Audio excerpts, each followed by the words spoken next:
Bienvenue dans cette analyse. Aujourd'hui, on plonge au cœur des forces humaines, souvent invisibles, qui façonnent de A à Z notre réalité économique moderne. On s'imagine très souvent que l'économie n'est qu'une affaire de chiffres froids, de graphiques complexes et de calculs mathématiques purement rationnels. Mais en réalité, c'est bien plus fascinant que ça. De la façon dont on perçoit notre propre histoire jusqu'à nos angles morts cognitifs les plus évidents, ce sont les émotions et les récits humains qui dictent les marchés, bien plus que les statistiques. Alors c'est parti, explorons comment tous ces éléments s'entremêlent pour créer les booms, les crises historiques et les inégalités que l'on observe un peu partout à travers le monde. En lisant cette pensée particulièrement percutante de Thomas Jefferson, une chose saute aux yeux. La manière dont une société choisit de se souvenir de son histoire va dicter sa capacité à naviguer dans le présent et bien sûr dans l'avenir. Sans un ancrage profond dans les faits historiques, on perd absolument tout contexte. Et sans ce contexte, il devient tout bonnement impossible d'évaluer les politiques publiques ou de comprendre les décisions économiques modernes.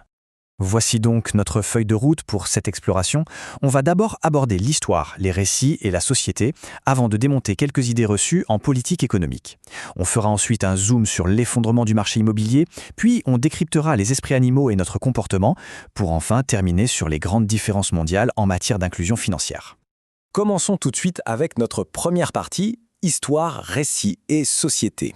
L'historien David McCullough défend une idée vraiment capitale ici. Une véritable connaissance historique nous donne la confiance et la continuité indispensables pour ne pas répéter inlassablement les mêmes erreurs. En fait, l'histoire ne devrait jamais être une simple liste de dates ou de batailles à apprendre par cœur. Elle doit être comprise à travers des histoires humaines complexes avec toutes leurs failles et leurs paradoxes. Prenons la présidence de Harry Truman par exemple, qui a été marquée par des décisions d'une gravité sans précédent. C'est l'illustration parfaite de la façon dont des individus imparfaits finissent par dicter la trajectoire de nations entières. Si on choisit d'ignorer ces nuances, on se prive purement et simplement des outils nécessaires pour analyser l'économie d'aujourd'hui. Et ça, c'est le concept fascinant de l'économie narrative qui montre brillamment à quel point notre nature humaine influence les chiffres. Littéralement, les humains rêvent et pensent en histoire, pas du tout en feuille de calcul.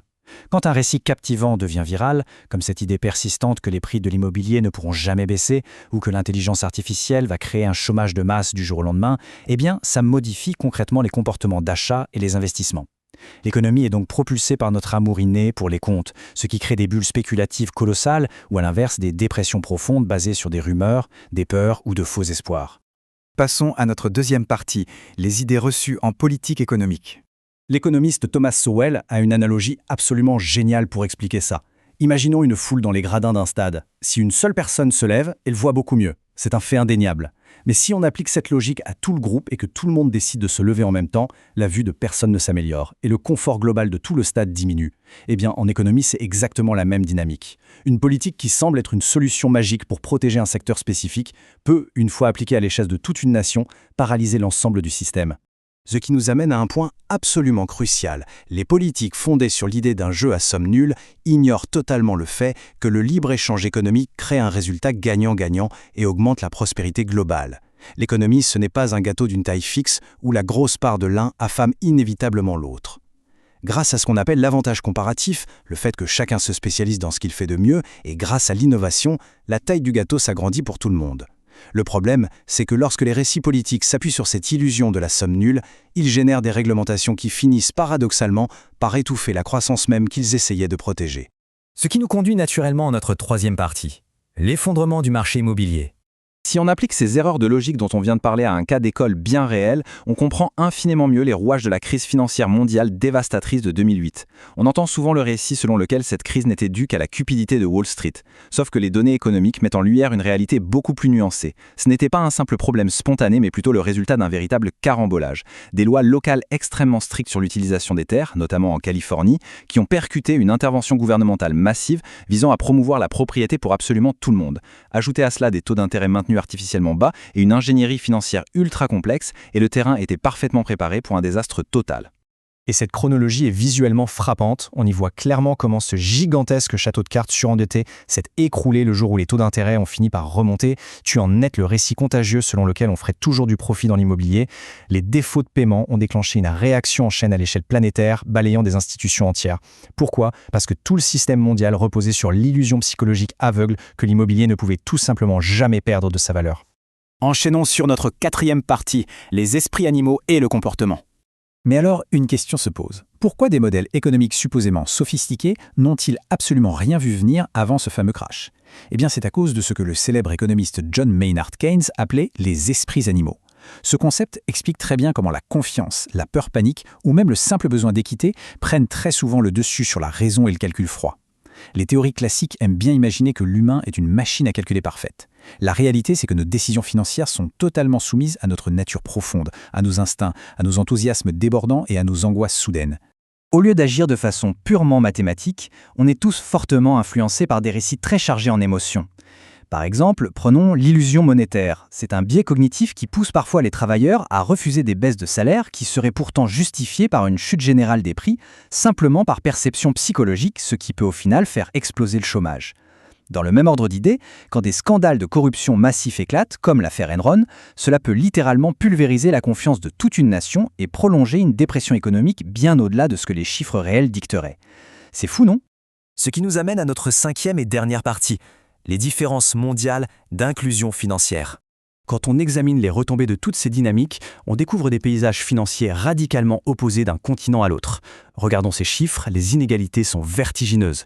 En Europe, avec des pays comme le Danemark, avoir un compte en banque est la norme à 99%, ce qui offre un filet de sécurité invisible mais fondamental en cas de coup dur. Mais si on se tourne vers l'Asie centrale, au Turkménistan, ce taux s'effondre à moins de 1%. Et dans les Amériques, Haïti montre une fracture béante où seuls les plus riches ont la capacité de sécuriser la moindre épargne.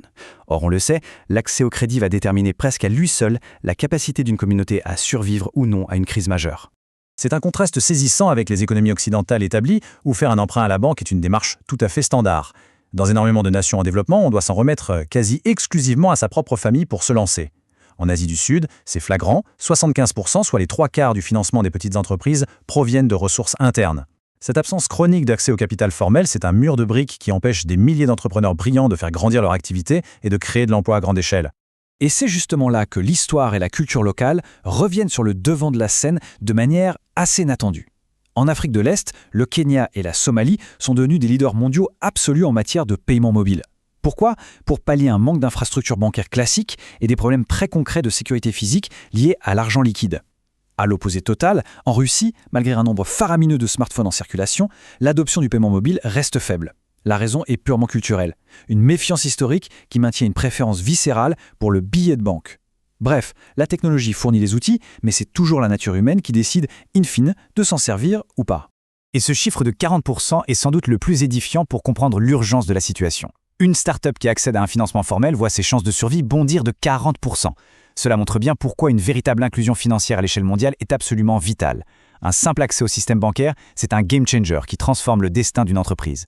Ce n'est donc pas qu'une simple question d'équité morale, c'est un rouage mécanique incontournable pour stimuler la prospérité de tous et bâtir des économies capables d'encaisser les chocs de demain. Et c'est sur cette question vertigineuse que notre analyse s'achève. Quand on réalise à quel point la mémoire de notre propre histoire, nos biais psychologiques et nos histoires virales arrivent à gonfler des bulles immobilières entières ou à figer les politiques bancaires internationales, on est en droit de se poser la question. La société moderne est-elle véritablement dirigée par des faits froids, objectifs et infaillibles, ou bien choisit-elle encore, et toujours, de se laisser bercer par les récits profondément humains qui confortent ces illusions ? Voilà en tout cas une réflexion qui donne sacrément matière à penser.